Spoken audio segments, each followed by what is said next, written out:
School is back in full swing. Often as parents, we ask our kids, what did you do in school today? And the answer is usually... Nothing. Nothing, yes. We know that's not true. Welcome into the Willpower Wavelength. I am Nick Filipowski, Executive Director of Communications for the Williamsville Central School District. And to help lead the conversation and provide advice on questions to ask at the end of the school day, we are joined by Nichole Klatman, a school social worker at Maple East Elementary, and Kelly Stewart, a school counselor at Heim Middle School. They have some tips and questions that hopefully prompt an insightful and even thought-provoking response from your kids at the end of the school day. Well, thanks so much for having us, Nick. Thank you. We're excited to be here. Prior to the episode, we did canvas to say, hey, what are some good prompts? What are some good questions? What are some good things to keep in mind at the end of the school day when your kid gets home, whether it's after athletics or right off the school bus, or you're picking them up and you're driving them in the car. And the one thing that stood out to me, and I'm even guilty of this as a parent myself, we don't give kids enough time to really kind of decompress at the end of the day. They're Absolutely. in school for long periods of time. They've got to keep it all bottled in. And then sometimes there's that emotional, not outburst, but it's just like an overwhelming sense of once they get home, they can kind of let things go. It's their safe space, right? Right. Why is that so important to give them time to decompress from the end of the school day? Well, I think you really hit on it, Nick. It's a lot about giving them, kind of meeting them where they're at. If they have been in school all day, they are tuned in, hopefully, and focused and paying attention, and they really might just need that time to sort of be able to take a breath, let it go, and let their mind relax a little bit before they're able to and willing to give you more than just those one-word, nothing answers that we're all used to getting. Yeah, some time to switch over from school time to family time and home. Some of these questions I think are really profound because it's not just the basic, like, tell me about your day. They're really kind of thought-provoking, and there's power in words and how you ask questions and things like that. And one of the ones that stuck out to me that you guys shared, essentially talking about feelings, right? Tell me about one thing you did today that made you feel proud and why. Right, we think that that's such an important question to ask because it does help your child connect to something that they did that they're proud of, and it helps them think of like positive things that they did and empathy towards other or an impact that they have on others. You know, so a lot of times we can, especially as teenagers, get really focused on themselves and what they have to do that day. I'll be honest, our kids are really, really busy these days, from advanced classes to athletics to clubs, and they want to do all the things, which is wonderful. But sometimes it helps to kind of broaden that and help them look at things they did, like how did you make someone else smile today? What did you do that made you proud? Instead of me saying, oh, I'm so proud of you for doing this today, which is great, and kids certainly need to hear that from parents or teachers, but it's nice when they can take ownership of that and be proud of themselves for something. Kelly, another question on here is, what did you learn today that you didn't know before? Well, I like that question because it's hard to say nothing to that. So I think it makes your child think a little bit, think through the day, maybe go over some things that, hey, I really did have a decent day. I had a great time in ELA and I learned about a new story. Or I think it really just gets them to think about things instead of just the impulsive nothing.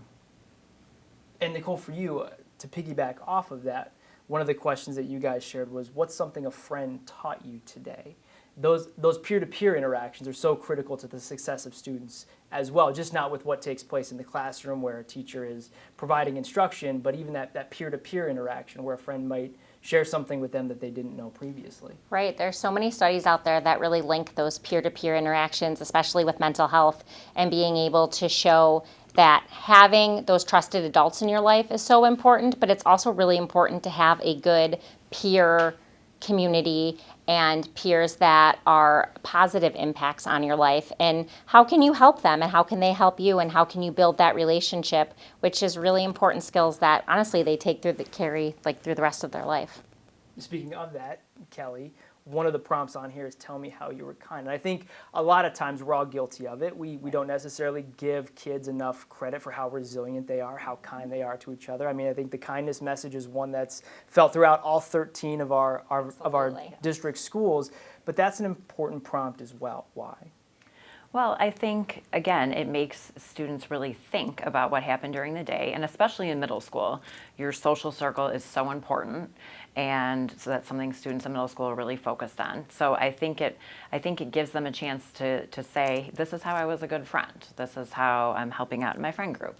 This is how my friends and I are taking care of each other, and I think that's important.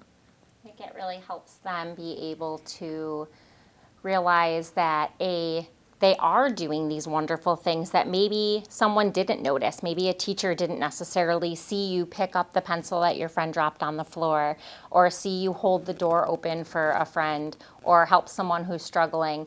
But that, again, if they can kind of notice those things themselves and be able to talk about it, it gives that internal resilience as well. I think it motivates them to do more Right. of it too. Like, it makes you feel good, right? When you're kind to someone else, it makes you feel good. And so even talking about that can sometimes help put them in a great headspace after school, as well as they're transitioning from that school brain to your home life. Another thing to keep in mind that you both have talked about and shared is, at the end of the day, once kids get home, yes, we want to give them time to decompress before you start rapid firing questions at them Yes. and they start answering. But this isn't designed to be like an interview type Right. situation between parent, guardian, and student. The goal really is, in the natural course of family time or going to activities, driving to athletics, or being picked up from dance class, just have those natural interactions where it's not, hey, everybody's, just sitting at the Yeah. table just asking questions, right? Exactly. The goal is to have that continuous conversation, a back and forth, where they're engaged, you're actively listening, you're not trying to plan dinner or, the 100 other activities that we as parents have to do as well. We're really engaged in what our child has to say. I know, for example, if I'm able, I really try to ask my kids in the morning, like, what are you looking forward to today? Or what are you worried about today? And then to follow up with whatever they share after school, to let them know that I was really paying attention to what you had to say. I did hear it more than just listen to you, but I actually heard what you said. And then being able to make that kind of a natural conversation in whatever falls into your routine.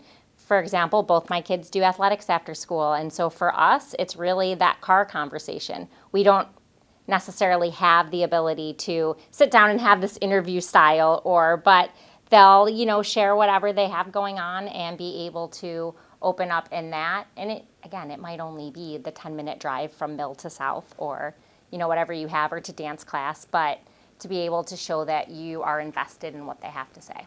Yeah, or capitalize on family time, get out for a walk, bike ride, something outside where you can be in a more natural setting to talk about the day. Back to the questions real quick before we wrap up. One of the great questions that you guys were able to share: what was the high point of your day and what was the low point of your day? We know through the course of a school year there's great days and there's challenging days, but it's also good to kind of have that prompt to get both sides from students, so that parents are also aware of, hey, these might be things that we need to have further conversations about, or additional supports in place for. Absolutely. It's important to not only, and every child is different, and you're going to have some children that really focus on all the positive things that happened, and maybe they don't think to mention something that was challenging or a struggle they had. And you're going to have the opposite, where a kid might come home and say, it was the worst day ever, blah, blah, blah happened. And if you're asking them to say, okay, thank you so much for sharing that with me, give me one positive thing that happened today. You're really forcing them to look at both the positive parts and then the challenging parts, where they might have to show some resilience and perseverance and be able to work through those challenging times. As we always say, every day is a rose and a thorn. Every day has a positive and a negative. And I think it shows kids too that even if something not so great happened that day, it can still be a good day. Yeah. As we wrap up here on the Willpower Wavelength, Kelly, we'll start with you. What is your favorite motivational phrase?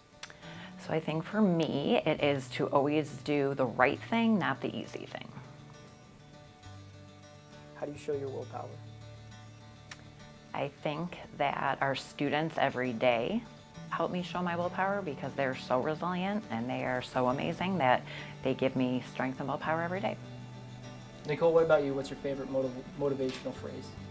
I think I have a lot, but I would say that feel the fear and then do it anyway is one of my favorites. That things can be challenging and things can be uncomfortable, and that's okay, and that we tend to kind of show our strength and our perseverance and who our character is in those challenging times and when we are pushed outside of our comfort zone a little bit.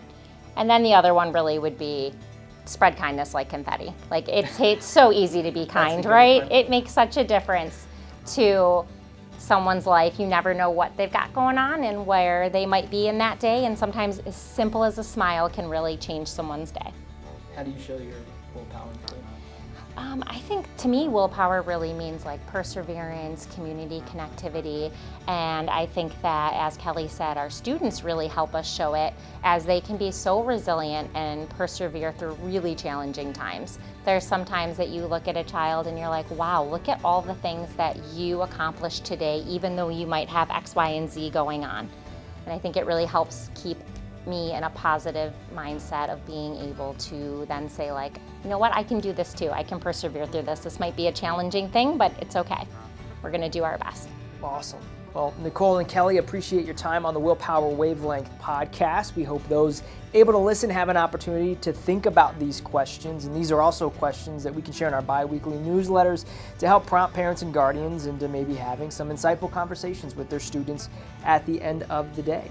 Thanks for tuning in wherever you are, however you are listening. We certainly appreciate it. Until next time, thanks for listening to the Willpower Wavelength podcast.